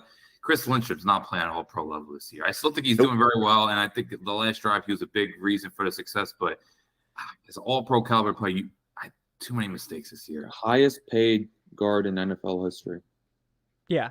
I mean, and it's like the whole team is playing sloppy football. Look at all the penalties. Look at all the false starts. They're doing all this ridiculous, like I'm a big fan of pre-snap motion. I'm a big fan of formations that are creative. But like they're doing so much weird shit. They're getting all these illegal shift penalties. They're getting all these pre-snap penalties because they've got this like smoke and mirrors game with everybody moving around the backfield. And it's like, okay, like maybe like calm down a little bit. Like we don't need 3 guys in motion. We don't need Jonnu Smith running like a jet sweep across the formation every play. Like just run a why can't you be normal? Just run a goddamn offense. Like And well, see, Kevin, again, there are a lot of variables. Okay, there's a lot of variables in this. I'm not going to get into them. Okay, I'm not changing my answer on this. Just a lot of variables. One more penalty that deserves to get called out, and we can't finish the show without doing it. Van Jefferson, third, what was a 4th down and before? Yeah, I mentioned before.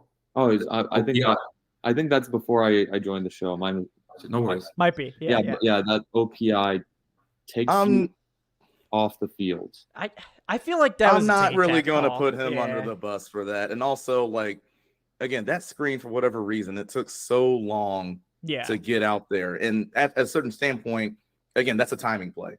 So he's getting ready to block regardless. So in his head, it's like, all right, boom, time to go. And that's where it happened. Also, like, I mean, Kevin, like you said, that was a little on that call. I'm also not going to go crazy on him. And, Joe Patrick said something too that might clarify this too. I need to see the overall replay. Maybe all 22 has it or whatever.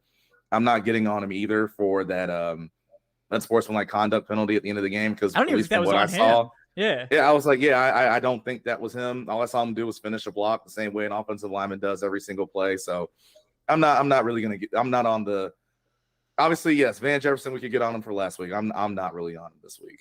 Yeah. Some of Heineke's accuracy on the screens are really bad too. Like we got last week for the snaps. Like Heineke, like some of these throws, like Cordell Patterson had to drop to his knee to catch. I'm like, man, it's a screen. Like I know you're inconsistent Heineke, but we know quarterback is a problem. Okay, we know that. We're establishing that. Yeah, I kind of expected more from Heineke. I know. Look, the support gas is not ideal today because no Drake London, but. It's okay. It's okay because Arthur Smith is smart enough to make it work without a quarterback. Yeah. All right. Let me get to some of these. They weren't interested in Lamar Jackson. Remember, folks. Right. Yeah. Well, nobody was. I maintain that Lamar Jackson was not available. I don't think there was any chance of anyone getting Lamar Jackson. Now, like the whole oh, we're not interested. That's just bad PR. But like you could say oh yeah, we're interested, but we don't think we're not going to get involved. Like, oh yeah, everybody should. I mean, it's so easy to just be like, oh yeah, well everyone is interested, but it's just we don't think we can do it.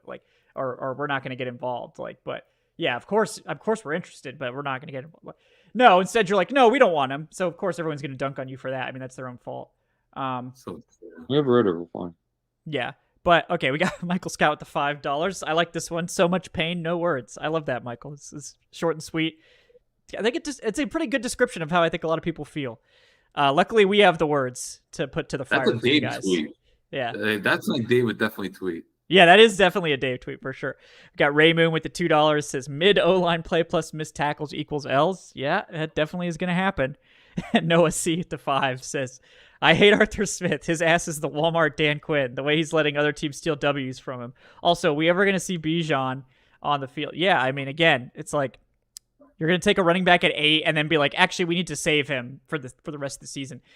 You need to play his ass now. You're 4-5. Like there is no later. Arthur Smith is doing a courtesy of saving Bijan's legs for the next head coach. There you go. There you go. Positivity. I like that. I like that. He's keeping Bijan nice and fresh. Love having a fresh Bijan Robinson. Yeah. You look at Jahmyr Gibbs. Jahmyr Gibbs is about to pass Bijan in yards after 2 games because they're actually starting to use Jahmyr Gibbs in Detroit, and they're still making Bijan play second fiddle in Atlanta. We got Guy Fieri with the $2 says, we all thought we had escaped in the inevitable. There was hope again, but our true purpose has now hit us all. The draft takes. We're meant to feed on those spicy draft takes. Playoffs would be one and done anyway. Give it up. Let the draft takes begin. Yeah. I'm going to try to make it to December, but it's up to the Falcons to help us get there. Otherwise, I don't know what we can do otherwise. I can't do draft takes in October and November anymore. Those were some years. I need those days to be behind us for sure. We got Jeffrey Miller with the $2. I need Arthur Smith fired. He can't coach. Well, I think we're slowly getting there, Jeffrey. Well, it's kind of on him now to prove that he's going to stick around. We got Tyler Russell with the $2. Remind me why we thought Arthur Smith was an offensive guru. It's easy to see why. In 2019 and 2020, those Tennessee offenses were absolutely awesome. They were crushing it. Great. They were amazing in the red zone. They were really efficient. I thought the play designs looked good. I don't know where the hell that's gone. It's not this offense. It doesn't look anything like those offenses, other than the fact they used a lot of 2 tight end and 2 running back sets. That's pretty much the only similarity. So I don't know if he thought he would, be able to just change things up and cook up some special offense, because his offense looks embarrassing at this point. It looks gross. It's so hard. It's so difficult for this offense to do a damn thing. Like, just why don't you just go watch Detroit games and look at how easy things are for Jared Goff? How easy are these routes? How easy are all of these things? Like, why can't you just make things easy for your quarterback like that? Like, are we all thinking Jared Goff is some elite quarterback? No, he's a good game manager and a great system. This is not a great system. This is a difficult system for any quarterback to execute. And they don't even have a great quarterback, so it's going to be even harder. We got Brandon with the $2. He says, so I'll ask, with 2 quarterbacks not being able to pull it off for us, is it the quarterbacks or the play caller Arthur Smith putting them in bad situations? It's probably a little bit of both, Brandon, to be honest. Like, I don't think the quarterbacks are playing great football, but Arthur Smith isn't helping.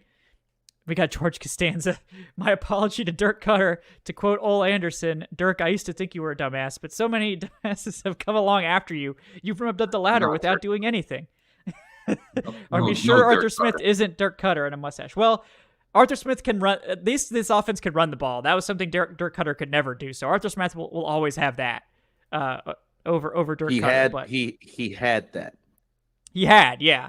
I mean, they didn't get to running the ball until the very end of this game. But I will say, like, I don't have anything against Tyler Algier, but you have Bijan Robinson, who's like 3rd in the NFL in yards per carry, despite bad run blocking. Like, Bijan, I feel like, is getting contacted at the line of scrimmage or behind it on like at least half of his carries. He still had 4.6 yards per carry in this game and is like 3rd in the NFL in yards per carry. And guess what? Yeah, Tyler Algier had 12 carries. He had more carries than Bijan. But that goes back to my point again about the tendencies of how you run them.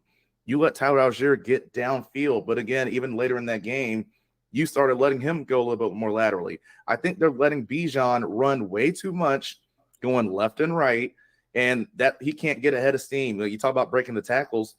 Again, when he saw it going more downhill, like, let it happen. But it's still, for the most part, and I trust me, I hope I can turn on a Falcons game one day, and I am wrong about the tendencies about who's in the backfield and what run play they run. But until I'm not, I'm going to keep bringing it up. Yeah. Also, very fair. One more point about Bijan Robinson's yards per carry that makes it even more impressive. He doesn't have these 70, 80-yard rushing touchdowns.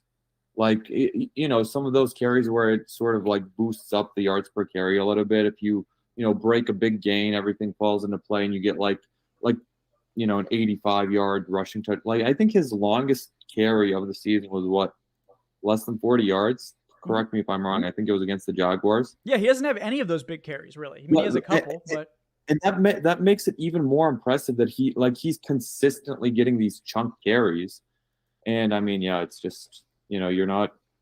I genuinely think Bijan Robinson is the best running back to come out of college since at least Saquon Barkley, and Saquon was at Penn State just like a different. Like he was a monster. Bijan was a monster in Texas, and yeah, it's a very big indictment that you're not using him to his full capability. How many offensive play callers would kill to have Bijan Robinson in their backfield? Right. Mike McDaniel. Imagine what Mike McDaniel could do with Bijan Robinson. Yeah, exactly. It's bad, man. It's real bad out there. We got Ladham at 95. See what he's doing with fucking Raheem Mostert right now. We see what he's doing with Devon Chain. Like, yeah, exactly. This loss says that Ladham at 95 with $2 says this loss says so much about the culture of the team. I mean, I agree. I think they're tired and they're frustrated, and it looks like it. Like, look at Jesse Bates, man. You got special mention for Jesse Bates. 2 fantastic pass breakups in this game. And just like he came here because he came from a place in Cincinnati where they're one of the most resilient teams. Like Cincinnati's won so many big games They're always well organized, great tacklers, and now he's there. And it's just, I know he had a very bad game against Tennessee, but I thought he was fantastic today. He's got to be looking around like, what the hell is going on? What did I sign up for? Although I'm pretty sure that the $20 million a year helps. Or like I mean, he's swinging money. Yeah. But it's again, like to your point, Yeah. with Jesse Bates, he played off of tendencies. Like I don't expect people to come into this game on defense to know what Jaron Hall's tendencies are because we haven't seen it. Don't know what Josh Dobbs' tendencies are going to be in Minnesota because he just got there. But what's one thing we noticed after a while? That 87 guy, they might throw him the ball. We might want to do something about that. So as soon as you see an in-breaking route from TJ Hawkinson, guess what he did? He goes at it because that's where they're going to go. And that's what I'm saying. And I'm not trying to – well, actually, I guess I can do this. It's pretty funny how I'm now comparing tendencies of what people can get from Arthur Smith from a whole year of running this offense versus people picking up on tendencies from Josh Dobbs, and he just got there.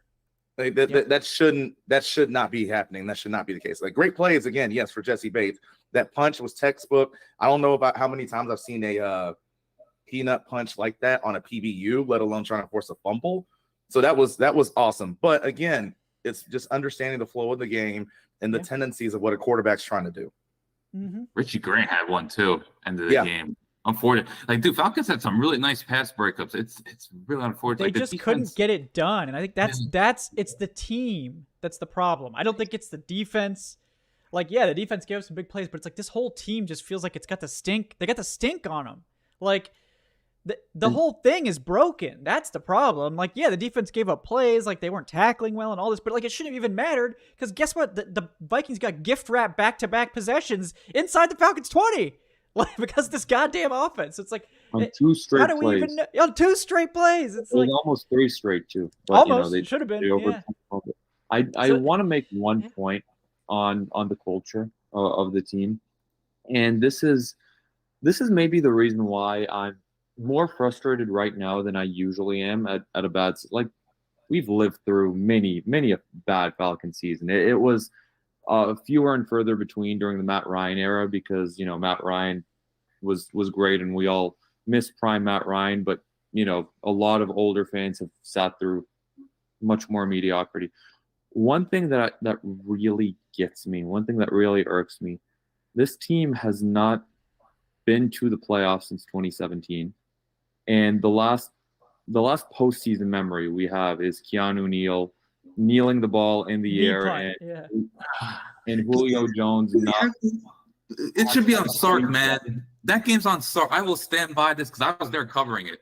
That game falls on Strk to me. Yeah. I understand it was a brutal play, but man, Strk blew that. But I mean, our last memory is losing a game that we should have won in Philadelphia. Like we should have beaten Nick Foles. The Eagles should not have their Super Bowl. That's the Falcons' way. Losing games you shouldn't. And for the past 5 seasons, up until week 1 this year, you have not been above 500. The only time you've ever sniffed the playoffs, into late December is when the rest of the conference was struggling, the rest of the division was struggling. You have disappointed us time and time and time again. And this isn't just an Arthur Smith. I'm talking about just this franchise in general over the past 5 seasons. And this was supposed to be the year you invested. You had the easiest schedule in the NFL. You are not facing any juggernauts. You are in You are in the weakest division in the league, arguably. It's either between the NFC South and AFC South, and the Jaguars have something to say about that. Maybe even the Texans have something to say about that. Shout out to CJ Stroud. CJ Stroud was fucking immense today, and shout out to Tank Dell and those guys for beating the Buccaneers. And you come out here and you are laying a fucking egg, and you are fumbling this golden opportunity. I'm not even saying I want a Super Bowl like that. Of course I want a Super Bowl. I don't want a Super Bowl this year. That I did not come into this season saying Super Bowl or bust. We have to get there. I'm saying I want to taste the postseason. I want to play into mid-January. I want a home playoff game. You open the fucking Benz for $1.5 billion, and the only playoff games that have been in the Benz are Super Bowls where other teams have played. The only time the Benz has been involved in the playoffs was in the Super Bowl in 2018, when the New England Patriots won that one. You have never even played a home playoff game in the Benz. You've been fucking putrid for the past 5 seasons, and now you're coming out here and you look the exact same as last year, and you want to sit there in the press conference and you want to fucking lecture the media and you want to fucking go at fantasy football people. The fan base deserves so much fucking better. Yes. I was there at training camp at 8 a.m. I was driving up. I fucking recorded that massive line. These people were out there at Flowery Branch at 8 a.m. They could have been doing anything else with their Saturday. They came out to support you. They have been out there at the Benz every single week, every single home game. The fan base has shown up. The fan base has given you everything that they've gotten, and this is your fucking repayment to them. This fan base deserves better than what Arthur Smith has given them so far. This fan base in general deserves better than what the Atlanta Falcons franchise has given them so far in its history and in the past few years. And yeah, the culture of this franchise, this is a fucking loser-ass franchise. I'm sorry, but I mean, it's clear to see to anyone. This fan base deserved better than 28-3. And I mean, these fans, that's who I feel the worst for. I feel the worst for Falcons fans. And I mean, wrong. You see the Falcons fans in Germany? Dude, that was one of the craziest things about that game. Like, I had no idea there was a big fan base in Germany. Like, there's like hundreds of people wearing Falcon jerseys in Germany. I'm like, Germany, you can support a lot of other teams. What are we doing? Yeah, like we're here. Like, well, you know, I grew up here. Like, I didn't have much of a choice. It's like, you know, what are you guys doing? Like, you guys can pick anyone, but you know, you like watch Mike Vick in 04 and like decide, hey, all right, I guess we're gonna write the Falcons for the next 20 years. Like, just imagine the craziness of like y'all said, for the fans in Germany. Just imagine the craziness. Like, we're about what 8-9 years removed where they watched the team put up 7 goals in a World Cup final on the road in Brazil, and now you're cheering for this team. I mean, you talk about the levels of difference, but no, Adnan, like you, again, everyone in here, and y'all know again how much I love the Falcons. We were season ticket holders back at the Dome my whole life. Section 346, row 3, seats 14 through 16. Like, that was my whole childhood growing up in Atlanta. And again, like I said, being in Falcons rookie minicamp for 3 days. You know, I saw a lot of people in the chat talking that they were down in the Coliseum. The last playoff game we won, I was there. The one person, just to add on to what Adnan said, who I really have been feeling bad for this, and y'all know who I'm saying when I give you this quote, because he said it last year late in the year. He said, same shit, different season.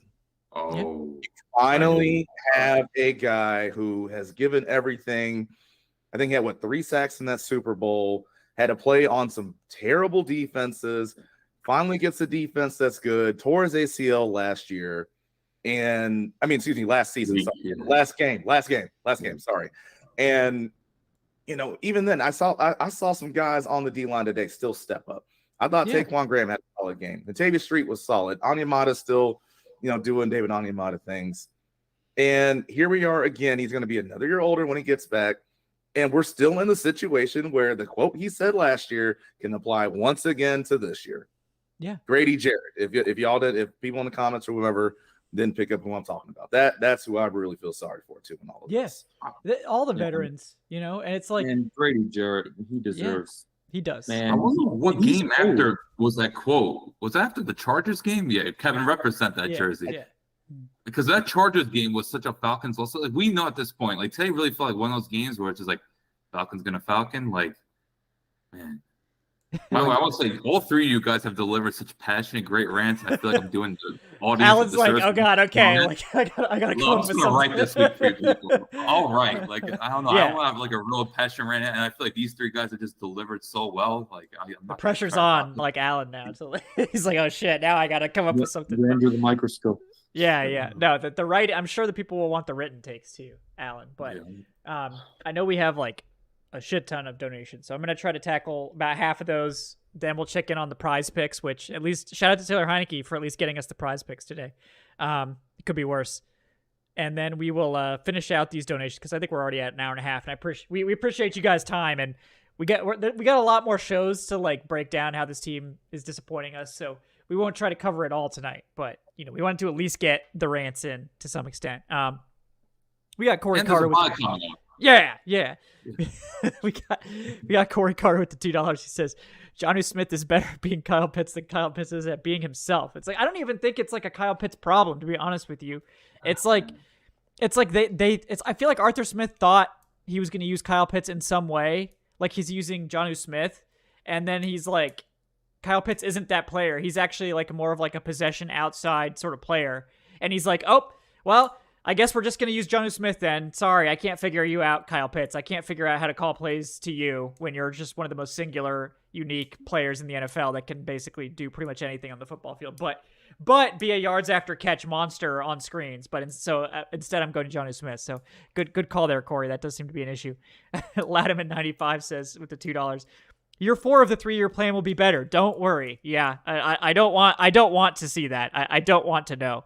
We got Oziah with the first donation for Oziah. Thank you, Oziah. He says, or she says $2. Have TF get his coach Eric Bieniemy and draft a quarterback. Yeah. Oh, I think we're gonna get a quarterback. I don't know about who the coach will be. We'll see how the rest of this plays out. George Costanza with the $5 says, let's Ditka this shit. Trade our entire draft to Kansas City and get Andy Reid. He made an old Jeff Garcia a Pro Bowler. He could make this team a Super Bowl contender. It's not like we're gonna do anything with our draft picks anyway. Did you see that Grant missed tackle? I saw all the missed tackles, George. There's too many of them to get into tonight. I'm just too angry. We got Chris24M with the $2. He says too many close games and they lose all of them. That's the problem with this team.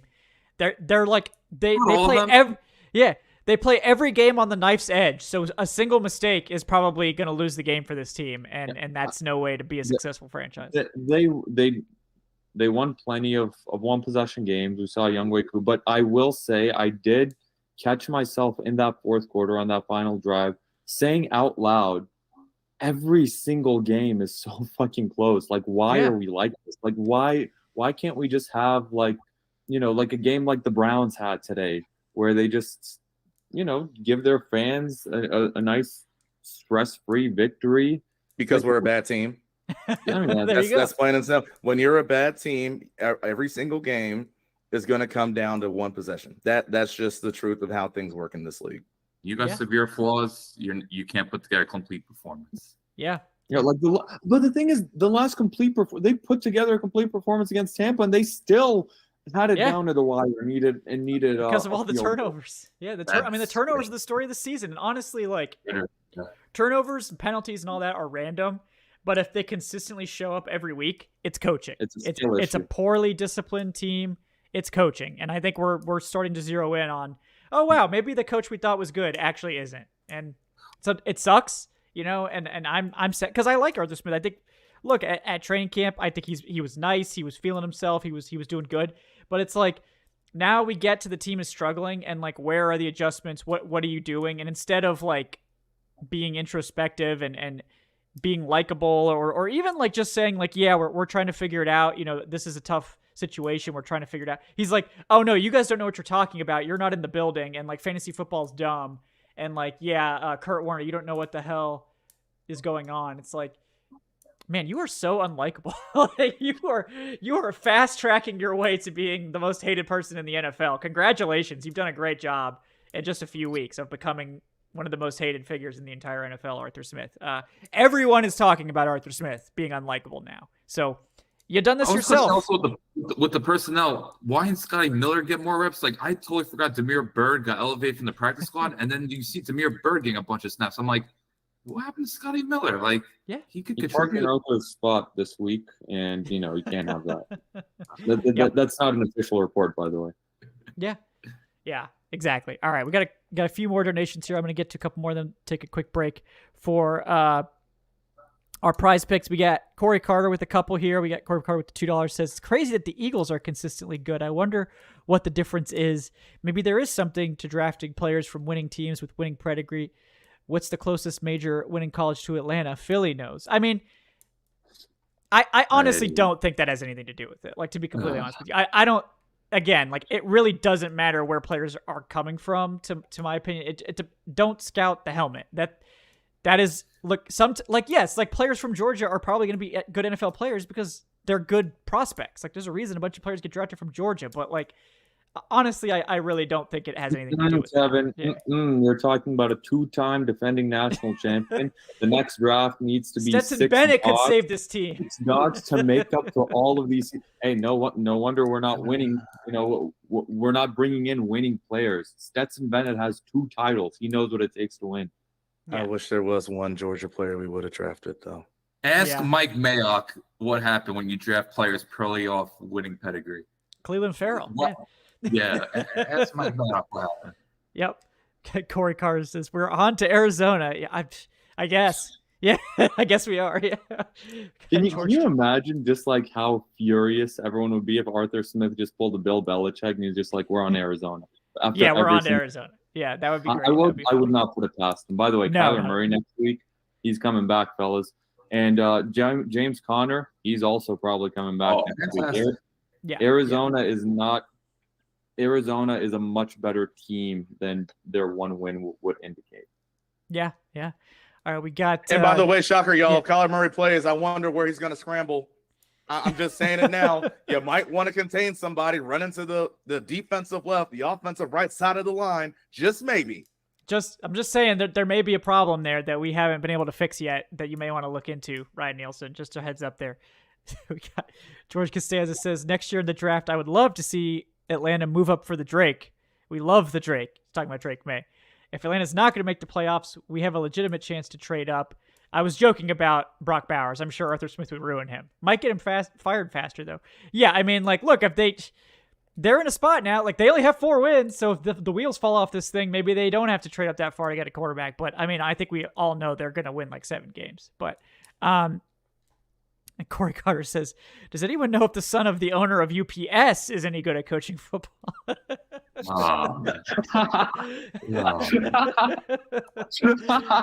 a good one. I like that. That's a good one. we got George. I like that one. That's a good one. I don't think I've loved that hard at a tip that was a good one. During the show. Yeah, that's a great one. We got George says, Kevin's getting upset. Great rant. Hell yeah. Yeah. We got some good rants in here tonight. And George says, I'm only sort of memeing at this, but how about we put Bijan at quarterback and go full Wildcat? That's how you say screw your fantasy team. Yeah. So, hey, no, they'll there's put a chance. Hodge there you go. Kadarius Hodge, wide receiver 1. Put some respect on it. But damn right. Yeah. Kadarius been looking nice. I mean, he had that nice run after the catch last week. He had that nice play in the first quarter. Like, some love for Kadarius Hodge, who's also doing his job on special teams. Yeah. So, I mean, even bigger indictment of Arthur Smith that they got guys all over the place out there that they're just not using. So, all right, let me get real quick to our prize picks, guys. Appreciate everyone for hanging out. Appreciate Prize Picks for sponsoring tonight's show. We'll check in.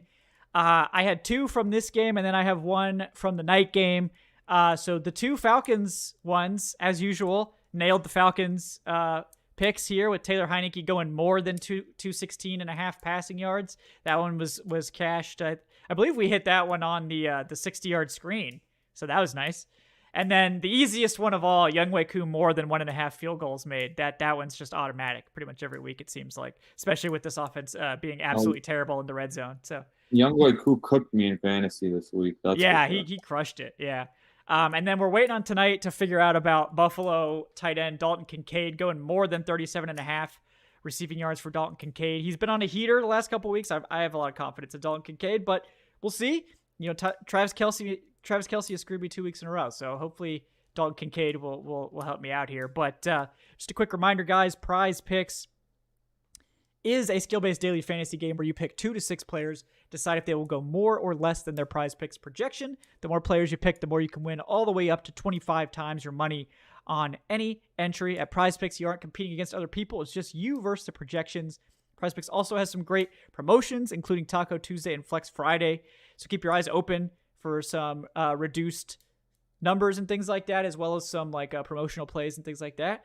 It's not just the NFL. You could do NBA, you could do college football, you could do college basketball, whatever you want. They've got it all. And Prize Pick entries can be made in 60 seconds or less, and they offer those fast withdrawals. It's that easy. If you guys are going to sign up, make sure you use our promo code. It's DBB. If you use that, you'll get a 100% instant deposit match up to $100. That means if you deposit $100, PrizePicks will give you $100 as well. If you deposit $50, PrizePicks will give you $50. Just make sure if you're signing up for the first time, use that promo code DBB. It helps us out, helps them out. And we hope, thanks again to PrizePicks for sponsoring today's show. Appreciate it, guys. All right, let me get to the rest of these donations before we sign off. I do appreciate everyone donating. I know there's a lot of takes from you guys, and we do appreciate it, obviously, during the show, especially after these games. We got DJ Stud 1987 with the $5 says, pain, and more pain. Rookie in his first game last week. Now a third-string quarterback with 3 days to learn the playbook and on the road. I just don't understand this. Doesn't seem to matter what the coaching staff, team management is. This always happens with us. Are we cursed? That's entirely possible, DJ Stud. That is entirely possible. We got George Costanza with the $2. Can we get Eric Bieniemy? Hiring an African-American coach would probably be well received by the fan base, and I think there's just a big lack of minority coaches in the league as it is. There's zero reason to keep Arthur Smith here for going quarterback in the draft. I mean, I think Bieniemy has been deserving of a head coaching opportunity for a long time, for sure. And yes, I mean, it would be nice for the Falcons to start contributing to fixing what is like a just huge discrepancy in minority coaching, especially at the top. So, I mean, I'm all for giving Bieniemy an interview and seeing if he wants to come to Atlanta if we do move on from Arthur Smith. Absolutely. I will say Bieniemy is making Sam Howell look like a stud this season. Mm-hmm. Like Sam Howell, I owe you an apology. I wasn't familiar with your game. Like he, I don't know if you want to go that far yet. I want to learn not to take so many sacks, but he's played well. Yeah. No, but I don't know if Bieniemy will be available. Like I think Washington, they might view it like, especially with these trade deadline. I think they give him the head coaching job. If he'll stay. So I mean, shit, low key. One thing we haven't considered that is a possibility. Maybe the Falcons do that with Ryan Nielsen. It wouldn't be the worst. I don't think it'll happen. Yeah. But I do think that Nielsen would maybe get an interview. Yeah. Kind of like Raheem Morris. Yeah. Years ago. Yeah. No, I mean, I think if the Falcons go to an interim coach, that it would be Nielsen more than likely. Yeah, he would be the interim. It's not going to be fucking Dave Ragone. No offense to Dave Ragone. But but I don't think they're going to move away from Smith middle of the season unless there's some massive catastrophe. What if they lose to the Cardinals next week, Adnan?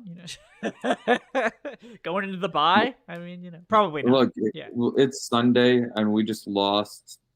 You need to give me a few days before I start. Give me 2 days before I comment on that. Yeah, give me a few days at least before I start like looking toward losing to the Cardinals. Yeah. Only way Arthur Smith gets fired this year is if he does something. He says something very controversial on Pat McAfee show. Like Pat McAfee has to get like a very bad answer out of him that causes like nationwide controversy, but they left him no choice. Yeah, that's a good point. Look, I'm not saying you can do whatever you want, but when you're below 500, you're going on Pat McAfee a bit too much for my liking as the head coach of my football team. If you're on there, How about actually just treating the media right? Like treat the media like you treat Pat McAfee. Like you're all jokey with Pat McAfee. How about like you act kind to people that cover? He was in training camp. Yeah, he was cool at training camp. I was enjoying that because everybody loved him. They didn't want to hold him accountable. Oh, you have all these guys. They're going to be so good this year. He bought into it, but now that all the people are all of a sudden getting on him and asking him these questions, that went out the window. Yeah. That's out the window. Like I think the one thing is I know y'all talked about Dan Quinn earlier. Yeah. No matter how heated or how I don't want to say heated, that's not the right way to say it, but no matter how critical people were about him, that demeanor was consistent, right? I think we can agree with that. And honestly, in my opinion, that does tell me a lot about you as a leader, right? I don't want my leader to go up and down, oh, hey, these guys like me, they're cool with me this week, so yeah, I can laugh with them and all this stuff. We know Pat McAfee's not going to ask him like the hard-hitting journalism questions. That's not what the show's for.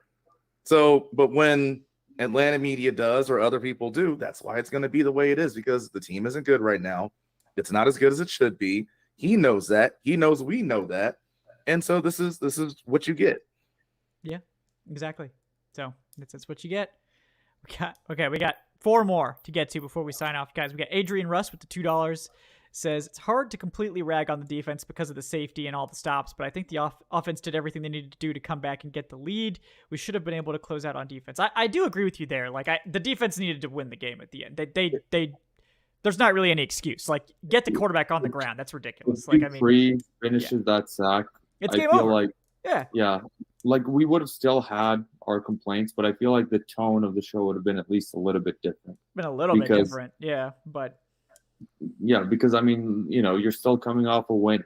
It's easier fixing mistakes coming off a win than it is coming off a loss always. But yeah, it's still like the problems are very macro. It's not just a one game type thing. But yeah, like the defense should have held on at the very end. You cannot you cannot let them go downfield and score a touchdown. Yeah, agree there for sure. We got George Costanza with the $2 says Terry Fontenot can stay. The trade for Okudah, the acquisition of Calais Campbell, the rest of the free agency moves have shown that he can definitely do good things in that front office. Arthur Smith has yet to prove that he can utilize those players to their full potential. I'm officially done with Arthur Smith. Bye, Felicia. I mean, I think a lot more people are going to be agreeing with you, George, that Fontenot probably deserves another shot. Maybe actually getting a quarterback in here, give him a chance to draft a quarterback before you move on. But Arthur Smith, I think his welcome has kind of been worn out.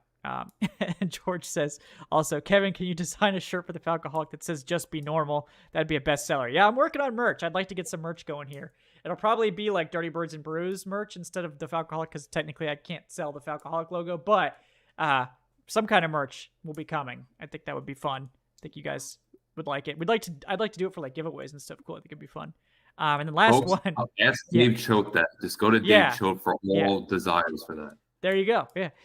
We got George Costanza with the last one. You think it's bad now, Adnan? Just wait until Georgia Tech upsets UGA this season. Rambling wreck. Book it, baby. Yeah. It's probably unlikely, George, but hey, I mean, the Falcons, it was unlikely for the Falcons to blow this game, and they did that. So it's anything's possible. Look, man, all I'm going to say is thank God for the Atlanta Hawks. Shout out to the Hawks. 4 straight At least wins. they're playing better. I know they had that 0-2 start. 4 straight wins. 4 straight blowout wins. Well, there basketball you go. Season. Yep. It's basketball season, boys. I'm just going to still stay focused on Atlanta United for the time being. Thiago Almada's going to be back from that red card suspension for this second leg against Columbus. So, vamos ATL, man. The team that actually knows how to win in that stadium, besides, the school that's an hour east of Atlanta. But, it's wild that UGA has had more playoff games at the Benz than the Falcons have the past few. Big time. All right, guys. Well, we really appreciate everyone for hanging out with us today. I want to thank all the co-hosts. We've got, of course, Adnan Ikic at Say Which Way. Adnan, anything else you'd like to plug before we hang out? Fantasy Stud and Dud article will be going tomorrow whenever I come up with the will to write it tonight. And I was out last week. I will be back on this week's show on Wednesday. But then I'll probably be out. I will be out for the one next Wednesday because the Hawks are playing at home. So, yeah, I will see you guys back here on Wednesday. All right. Well, appreciate Adnan's contributions. We also got with us Alan Strk. He's at Alan Strk on the Twitters. Alan, anything that you're working on you'd like to let the people know about? I think I'm going to put together a crisis roundtable. So, like, once a month I get together a staff roundtable. We're going to call this a crisis roundtable. So I'm just going to get a bunch of writers on our fantastic team, and we're just going to talk about this crisis. There you go. I like it. Love it. Yeah, it feels like a crisis. It definitely does. Oh, it is a crisis. It definitely does. And then we've also got with us Jordan Watkins at Big 75 Fella. He's with me as well on the Falcons Trench Talk, which we'll be recording early this week. I'm sure that'll be spicy as well. Jordan, anything else you'd like to let the people know about? Did we move the wrong bird team to Winnipeg? No, listen. In all seriousness, all I want to say is, again, first off, to 3 of you, the 500, 600 people we had in the chat. Look, again, it always truly is an honor to see that people are coming in here. I know we all are disappointed this week, but even when it's time to celebrate, that people hop on YouTube or wherever you can check us out to, see what we have to say, laugh with us, be angry with us, whatever the case may be. So again, as always, everyone in the chat, appreciate y'all. It's all love. And yeah, hopefully by this time next week we'll be here again, but in a better mood. So I let's sure see. hope so. It couldn't get much darker than tonight. Well, it'll be later because it's a later show. It will be later. Hey, yeah. Next week we better have a ton of listeners. Nobody's watching Raiders Jets next Sunday night. We better have a ton of listeners regardless of what happens. Exactly. We'll have plenty if we lose that game, Alan. Don't worry. But yeah, fun fact: next week I think is the only non-1 p.m. game of the season. Yeah, we're not getting any more. We're not getting a primetime game at this point. So. No. Definitely not. Hey, so. Bro, shout out to the schedule makers. They were in there. They nailed that. Yeah. You got a London game. That's all you're getting. Yep. Yeah, we'll make it the Toy Story game too. Jesus. All right, guys. Thank you all so much for hanging out. I'm Kevin Knight at Falcoholic Kevin. Please do like, subscribe if you haven't done so already. If you're listening to the podcast audio after the fact, leave us that 5-star review on your platform of choice. If you're check out the community Discord, link is in the show description. Check out Prize Picks, the link to that with our promo code DVB is there as well. If you're interested in supporting the show, getting access to those podcast extra features and things like that, early access to those episodes, it's patreon.com/Falcoholic Live. I believe we're going to be rolling out some YouTube stuff too, like some YouTube subscription stuff that will give you more like YouTube related stuff. I was trying to figure out if I could find a way to like merge the Patreon and YouTube stuff, and they don't seem like they're going to play well together, so we may have two ones. So if you're like more of a YouTube watcher, you probably want to do the YouTube thing. If you're more of a podcast listener, you probably want to do the Patreon thing. But we'll see. Maybe they'll like work so we can do some like joint combined thing, because that would be simpler. But I'm working on it. We do officially qualify for like the YouTube membership, so we'll see about that. Some like early access to shows and things like that. But stay tuned for that, and of course the merch as we can roll that out. I definitely want to get some merch to you guys. But yeah, we'll be back early next week for Trench Talk, and that'll be the last game before this bye week, which we all desperately need because this team is goddamn exhausting. So thank you guys so much for tuning in. We will see you next time on the Falcoholic Live. Check out thefalcoholic.com for all those written takes, and of course thanks to BetOnline and to Prize Picks for sponsoring today's episode. We'll